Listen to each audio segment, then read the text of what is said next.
So, one of the key terms in nonviolence, it dates back to Gandhi, is satyagraha, the truth force, truth struggle. And usually, and appropriately, we think of it as mobilizing with clear vision to apply pressure to external problems. But we've come to realize that a part of satyagraha is also discovering the truth for ourselves and distinguishing appearance from reality.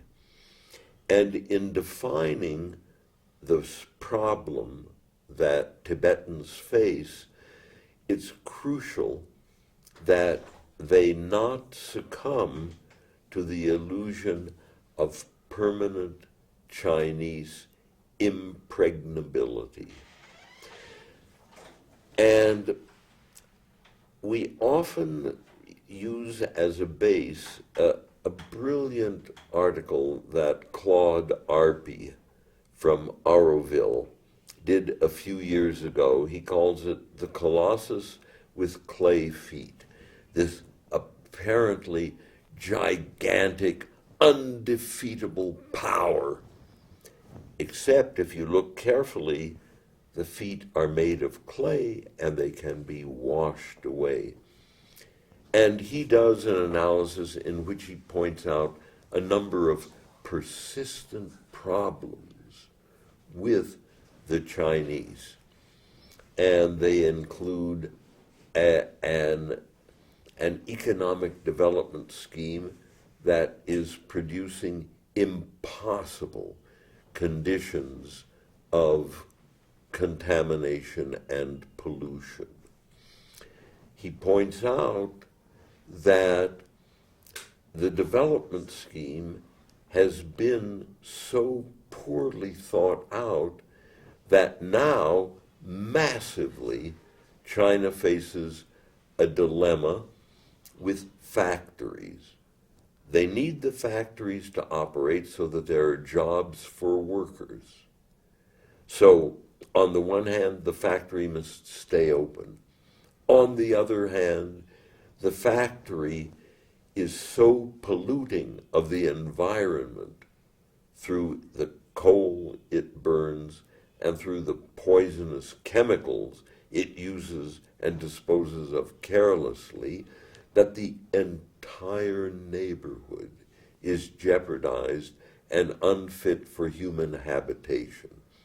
And now, on the one hand, they must shut the factory, which puts thousands of workers into the unemployment lines with few fresh job opportunities, or they leave it open and there are riots from people who can't breathe, whose children are born with defects from the chemicals and the pollution. The same quandary confronts the agricultural sector and the confiscations of land, inadequate compensation for the farmers, the provision of inadequate, shabby alternative housing. You have, from displaced workers and farmers, something like 700 demonstrations or manifestations every day in China that require police or military intervention. The number is tremendous. In the tens of thousands in the year, so that somewhere between 200,000 and 300,000 demonstrations per year. This is a tremendous challenge and is a perpetual threat to the social stability of this ill-built, so-called impregnable, forever structure, and issues of personal debt up 12.5% last year. What are the implications of this? What is the stability of bank loans by Chinese banks? One thinks of the U.S. in 2008 and the housing crisis and the millions of Americans who lost everything. Transfer it to China. What is the stability of this structure? Add to it the increasingly acknowledged official corruption and the draining of billions of dollars per year from the Chinese economy and the accumulation of pockets of wealth and huge tracts of poverty.